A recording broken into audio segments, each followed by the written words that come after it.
இந்த 66வது எம்.கே. தியாகராஜ பாகவதரின் நினைவு நாளில் எங்கள் சமுதாயம் சார்ந்து அவருக்கு மாலை அணிவித்து மரியாதை செலுத்தியுள்ளோம்.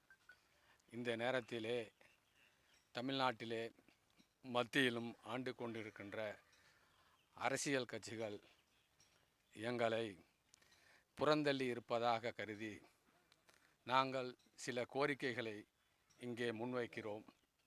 அந்த கோரிக்கைகளில் ஒன்றான கம்மாளர்களை எம்பிசியில் சேர்க்க வேண்டும். இது திராவிட முன்னேற்றக் கழகத்தின் தேர்தல் அறிக்கை. கோவில்களில் அறங்காவலர்களாக நியமனம் செய்ய வேண்டும், அதுவும் தேர்தல் அறிக்கை.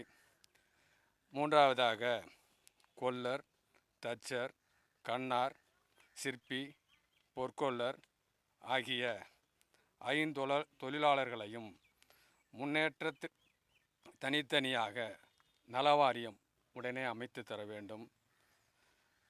தாழ்த்தப்பட்ட மக்களுக்கு தாட்கோ இருப்பதைப் போல கம்மாளர்களுக்கும் வாழ்வாதாரம் முன்னேற நிரந்தர அமைப்பு ஏற்படுத்த வேண்டும்.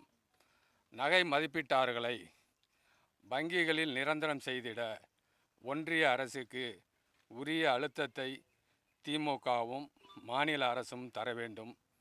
தமிழ்நாட்டில் 234 தொகுதிகளிலும் கம்மாளர்கள் திரளாக பரவலாக வாழும் மக்கள் தொகுதியான கம்மாளர்களுக்கு 2026 தேர்தலில் உரிய அரசியல் பிரதிநிதித்துவம் வழங்க வேண்டும். தமிழ்நாடு அரசு இசைப்பள்ளிகளுக்கு தியாகராஜ பாகவதர் பெயரை சூட்ட வேண்டும்.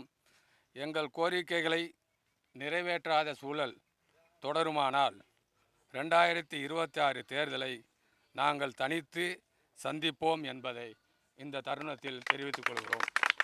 மேலும் கோவை சிதம்பரம் நகை பூங்கா பணி தொடங்கியதற்கு நன்றி தெரிவித்துக் கொள்கிறோம். நன்றி.